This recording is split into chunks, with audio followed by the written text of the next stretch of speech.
Tú has desarrollado y estás certificada en una metodología de Lego Serious Play. Es correcto. ¿En qué consiste? En estos escenarios futuros, ¿hay una jerarquía en cuanto a las variables que tú consideras? Entonces, la planificación urbana, que es el tema central del libro, pues no lo podemos seguir haciendo con los datos de población, de cuánto vamos a crecer, cuánta área necesitamos de uso de suelo. O sea, hay que agregarle otras variables. Pero en algún momento el agua llegó a cotizar en el mercado de futuros en Wall Street. Claro. ¿Nos quieres platicar de eso? Hola.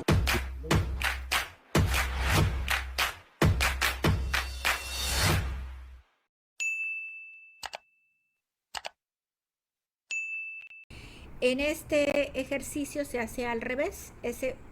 Diseñas muy bien cuál es el futuro deseado, ¿no? Por ejemplo, 2030, 2040, 2050, y entonces te vas dando pequeños saltos hacia atrás. O sea, ¿qué quieres? ¿Qué tendríamos que tener listo en el 2045 para lograr lo que queremos en el 2050? ¿Qué deberíamos de haber logrado en el 2030? ¿No? Y así hasta que dices, ¿qué tengo que hacer el día de hoy? Y cada vez que me toca hacer ese tipo de ejercicios, llegamos a que el día de hoy deberíamos estar formando a los especialistas que tienen que dar respuesta a esos escenarios, ¿no? Entonces siempre regresamos al tema principal, que es el tema de la educación y de la formación de los especialistas, ¿no? Entonces, por ejemplo, ahorita tener gente que se dedique a hacer TikToks o influencers de esa naturaleza, pues evidentemente no nos va a ayudar mucho a que resuelvan los grandes problemas del futuro, ¿no? O sea, están ayudando en un tema de comunicación, pero los problemas a los que nos vamos a enfrentar en un futuro, ¿quién los va a resolver? Ok, a ver si entiendo bien. Digamos, tú insertas en el futuro un escenario, un proyecto, etcétera, y luego vas de allá hacia acá. Exacto. De allá hacia acá, ¿qué tengo que hacer para llegar a ese escenario? O para evitarlo. Claro, ¿no? Efectivamente. Podría ser el apagón de la península hace poco. Magnífico. O la catástrofe de Veracruz, la Huasteca, ahora con estos huracanes, ¿no? Totalmente. Para que no me ocurra, ¿qué hago? Exactamente. Ese es ante un escenario catastrófico. Claro, pero fíjate qué interesante. Otra, para que yo tenga tal nivel de desarrollo, ¿qué hago también? ¿Qué tengo que hacer? ¿No? Fíjate, es bien interesante porque ahorita, por ejemplo, lo que ocurrió, lamentablemente, ¿no? Veracruz, toda esa zona, o sea, el mensaje es, son eventos naturales que no se puede predecir el nivel de su impacto y de su magnitud. ¿Sabes que va a llover? Sí. ¿Sabes que puede haber deslaves? Sí. ¿Sabes que puede haber inundaciones? Sí. ¿De qué tamaño? Es totalmente impredecible. Un terremoto. Porque la respuesta de la naturaleza es impredecible. Ok, pero entonces ya tenemos algo ganado. Ya no podemos decir que es incierto, porque sí sabemos que puede ocurrir. ¿Ok? El problema es que no sabemos cuándo, ni tampoco sabemos el impacto. Entonces ahí es donde entran las metáforas, ¿no? Entonces eso ya cada metáfora tiene un valor y un significado. Pero entonces ahorita, ¿qué tengo que saber? ¿Qué tengo que hacer? ¿No? Ya sé cuáles son las zonas afectadas, ya sé que este comportamiento genera esto. Y entonces, ¿cómo hago para evitar? ¿No? Y entonces ahora sí vienen acciones muy concretas, muy precisas, que tanto el apagón que pasamos hace exactamente casi como llevamos para 3-4 semanas y esto que acaba de ocurrir son temas muy, muy importantes y que no podemos decir, es que yo no me imaginé que eso iba a ocurrir, porque ya ocurrió, ¿no? Entonces estos son los temas que se deberían de estar trabajando en agendas compartidas y en posibilidades de escenarios futuros, y ahí nos vamos a dar cuenta lo vulnerables que somos si no actuamos en estos ejercicios de co-creación de futuros. Ok, ahora, tú has desarrollado y estás certificada en una metodología de Lego Serious Play. Es correcto. ¿En qué consiste? con un modelo tridimensional estoy tratando de explicar cómo podemos nosotros romper con una estructura rígida de pensamiento que no nos va a permitir generar nuevas ideas. Entonces, la metodología del Ego Sirius Play está diseñada para la co-creación, para comunicar conceptos complejos que todos lo puedan entender, para socializar ideas, para construir propuestas, ¿no? Entonces todo un proceso que se trabaja, ¿no? A lo largo de 4 o 5 horas en talleres, ¿no? Dependiendo del objetivo. Ok. Ahora, el otro camino que veo que has hecho recientemente y que por eso recibiste también un premio, es esta publicación de tu libro. Sí. Pero ahorita quisiera hablar del libro, pero en estos escenarios futuros hay una jerarquía en cuanto a las variables que tú consideras, por ejemplo, el agua, la movilidad, la basura, el alumbrado público, el tráfico, la seguridad, la vivienda, el empleo, etcétera. Para ti, en el caso de Mérida y quizá algunos otros casos que hayas estudiado o trabajado, ¿estableces una jerarquía con la presencia de estas variables? Bueno, fíjate que estas variables deben de ir ponderadas desde la perspectiva de derechos humanos, ¿no? Entonces, para este libro, algunas personas me dijeron, oye, es que el principal problema de Mérida es la movilidad. Y bueno, efectivamente, tenemos un problema de movilidad, pero el problema de movilidad queda superado por el acceso al agua, porque el hecho de que tú llegues a tu casa y no tengas agua, ¿no? O sea, eso ya lo vuelve bastante delicado. Y son dos derechos que van de la mano. O sea, tú no puedes pensar en tener vivienda sin agua o en tener agua sin vivienda, ¿no? Entonces son derechos que están totalmente vinculados y que son del alto impacto, pues para la calidad de vida, para un tema de, finalmente la casa es un refugio, ¿no? Termina siendo desde condiciones emocionales, de seguridad, es todo lo que implica tener la casa y el agua. Entonces, al hacer la ponderación de problemáticas, porque podemos trabajar en una sola zona de la ciudad, en donde a lo mejor el problema no es ni la vivienda ni el agua, pueden ser otro tipo de problemas de seguridad, ¿no? Entonces, aquí lo interesante es que estos ejercicios se hacen con respecto a las necesidades o las características del grupo de interés.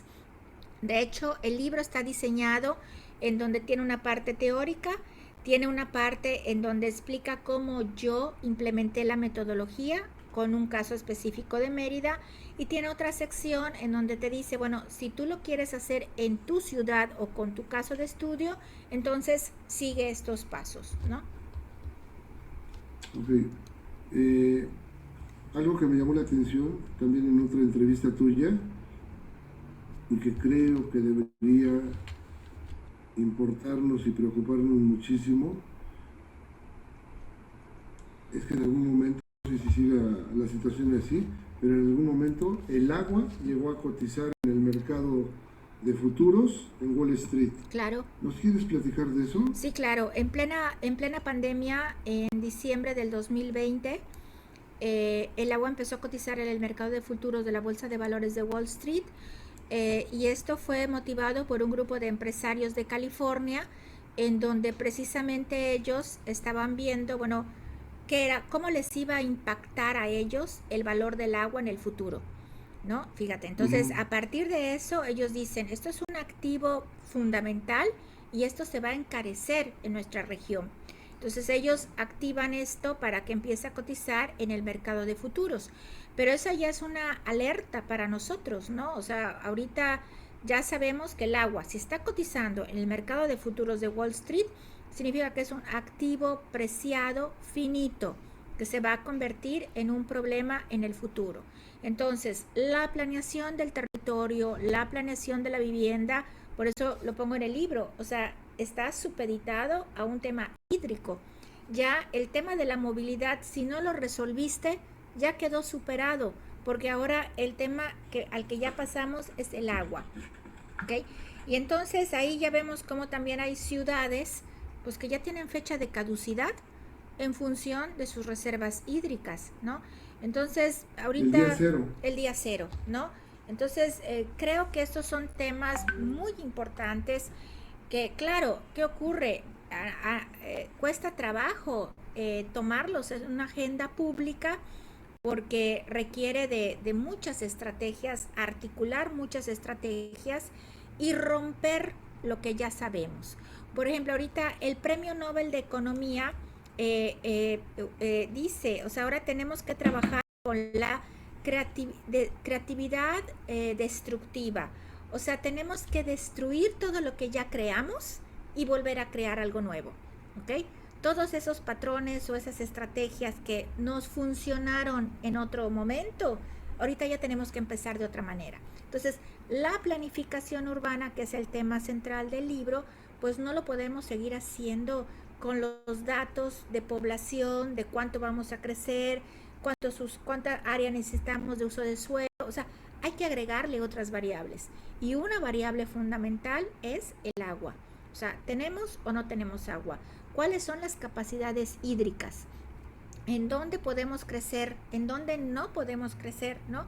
Y hacernos otras preguntas muy diferentes a como lo hemos estado haciendo, porque pues 2050 no es así que digamos falta mucho.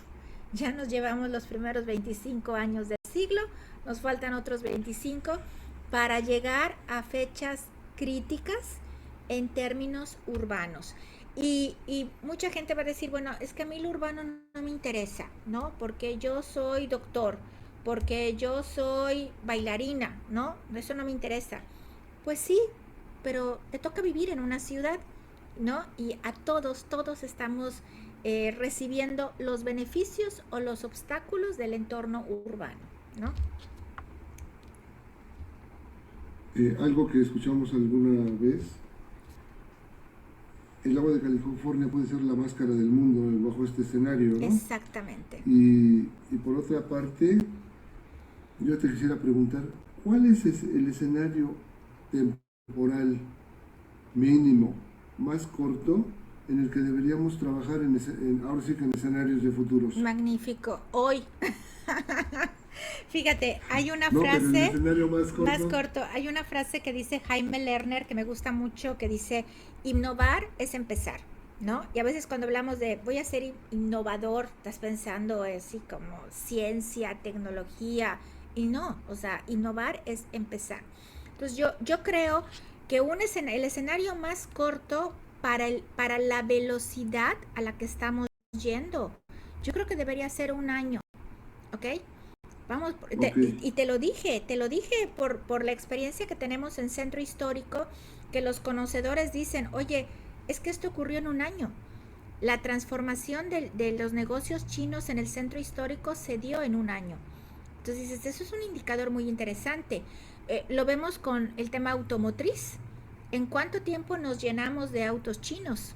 ¿Ok? Y esto a lo mejor son 2 años. 2 años en donde nos llenamos de autos chinos. Entonces los periodos se van acortando. Entonces yo creo que un periodo de un año para ir viendo cuál es el comportamiento es suficiente para marcar tendencia. Ok, Oye, ahora el siguiente Hebor, paso que perdón, diste en todo tengo algo que decirte. A las 12:45 tengo que salir a llevar a mi hijo a una clase.